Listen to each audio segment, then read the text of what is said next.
Welcome back, everyone. And if you're new here, my name is Will.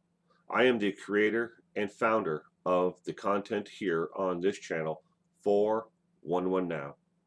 I hope after you watch today's video that you will subscribe and click that bell icon so you can be notified when I put up my next video or go live.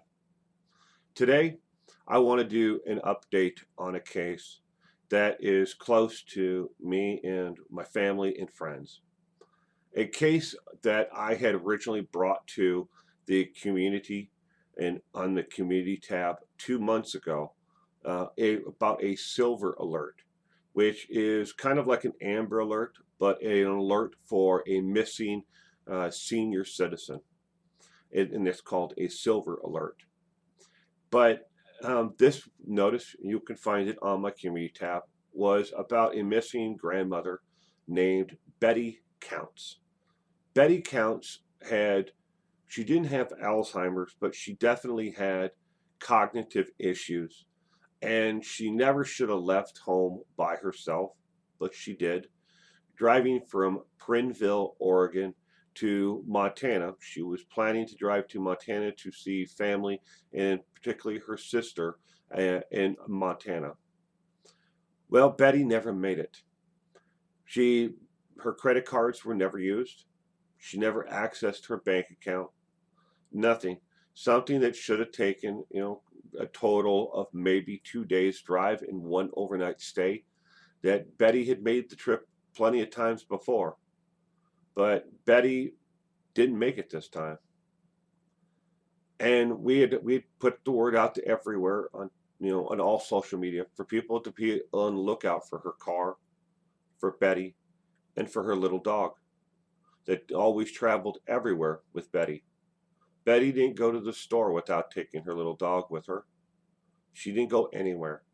To get a pedicure and manicure, that little dog went with her and always just sat on her lap and was always the best behaved little dog that you'd ever want.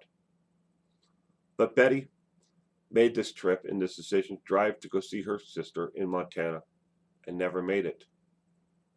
Well, yesterday, ladies and gentlemen, we received notice from the Idaho State Patrol that Betty has been found. Unfortunately, Betty is deceased. She did not survive the actual trip. Her last known location was at a pick-a-pop gas station in Idaho. And where she was in Idaho was a long ways off of the route that she should have been taking to actually get to her sister's home, and to the route that she would have normally taken to get to Montana from her home. Betty's car was found abandoned alongside of a logging road. It appears that she was trying to turn the car around on this logging road and got it high centered and stuck. Because of COVID and the shutdowns that we've had because of COVID, the logging company that had access to the trees in that area had temporarily laid off most of, or if not all, of their workers because the mills were not accepting new trees.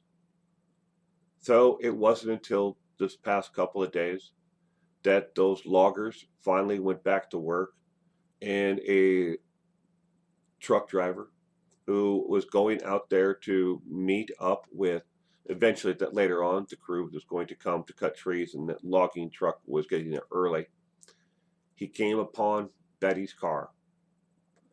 According to the coroner and the state patrol, Betty has been deceased now for approximately 89 to 93 days because of the level of decomposition that was found on her body in the car.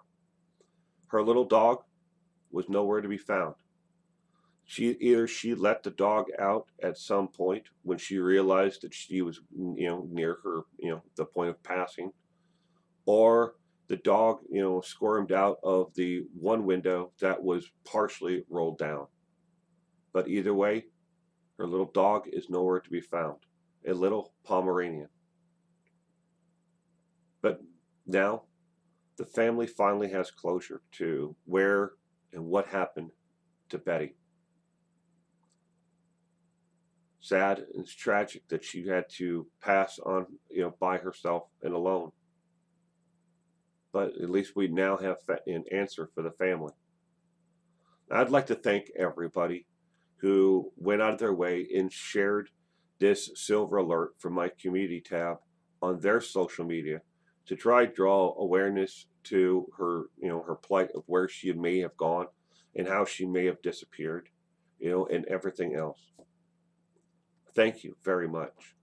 I really appreciate it. And the family of Betty's really appreciates this gesture that you bestowed upon them.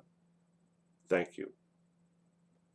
Betty will be cremated here within the next day or so, and her ashes will be buried next to her family members. But now her husband and her kids and her grandkids and her great grandkids can go forward knowing that where Betty is finally at. So thank you all again.